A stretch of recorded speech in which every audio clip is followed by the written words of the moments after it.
guys got to start? Honestly, it stays in the belief department right now, just mentally. Believing that, it's one game, just one game, get one, bring it back to Minnesota, give ourselves a chance in this series. And we're more than capable of doing that. Just don't let go of the rope, stay confident, and worried about our adjustments and what we can accomplish in Game 4 here. And that's every guy from 1 through 15 got to be ready to play. Who knows what adjustments we'll make, but you can imagine we'll throw everything we have at this game. So it's win or go home for us. So we got to be locked in on that. What's your sense of where that belief is with the group right now?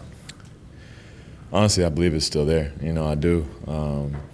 That's why it's frustrating. It's more frustrating than it is anything because we know how good of a team we have, what we've put ourselves through this season, how much we've worked throughout this playoffs to become a better team, a better unit, and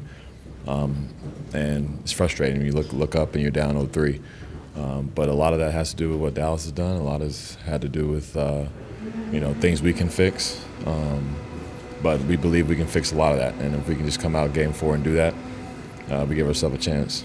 It was just last year that Boston was down 3-0. They came back to that. So even though they didn't win the series, they gave still a chance to win the series. You draw anything from that, knowing that it can be done?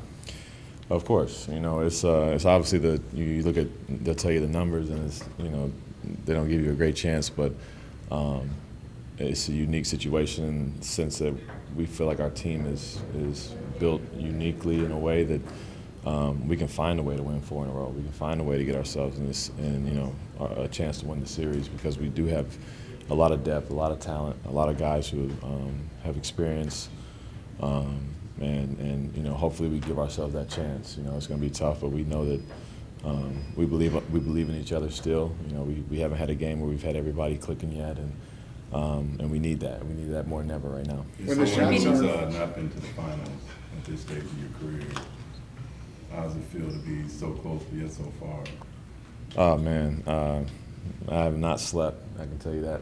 This whole week because I know how hard it is to get here. I know how hard it is to have opportunity like this, and they don't come very often. So to be looking up and you're down, 0-3 is, and just you're 4 wins away from opportunity of a lifetime, and something I've been thinking and dreaming about, for 17 years, even as a kid. Before that, so dang near my whole life. So it's just something that I gotta try to focus on what I can do next to help this team for Game 4, not so much on the what-ifs of not making it.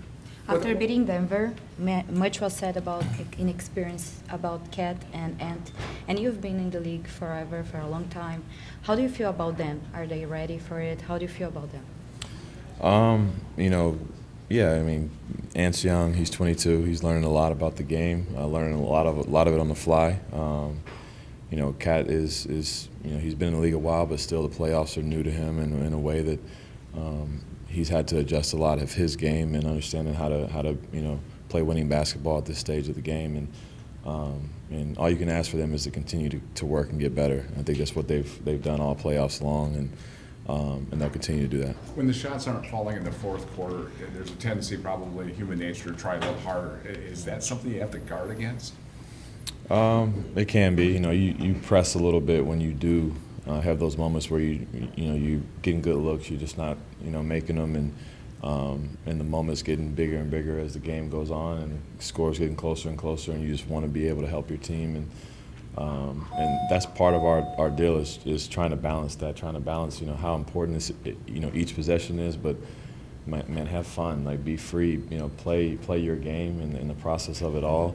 Because that's the best way we can get the most out of our majority of our guys. You guys took the lead with 5 minutes to go with Ant finding Kyle on a cross-court pass. Kyle makes it before the buzzer, the shot clock buzzer. And it seems like you have all this momentum, and then 14-3 run. In the hour since Game 3, have you made sense of it? What happened? How it happened? They made the plays. It's been the situation for the last 3 games. They've made the plays on both ends to win the game. We have possessions where we get a good look, or we get to the rim, they get a block, they come down and convert on the other end, or we get an offensive rebound and we don't get a second chance point out of it. When they're getting an offensive rebound, they're making the most of that situation.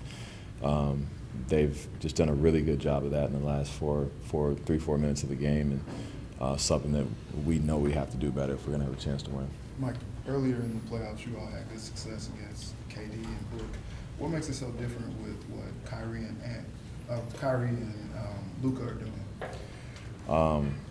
Well, you know, with Kyrie, especially Luka, you know, it's 2 point guards technically, but can score the ball at the highest, you know, level in our league. But so it's hard to throw, you know, traps and double teams at them because they can pick you apart and know how to find the gaps and know how to read the game so well that it puts a lot of pressure on our backside of our defense. So I think that's the difference is, you know, those guys mainly are scorers there in Phoenix, and they've been scorers their whole career. And a lot of these guys have played point guard or playmaker for the majority of their career, so they just approach the game a little differently.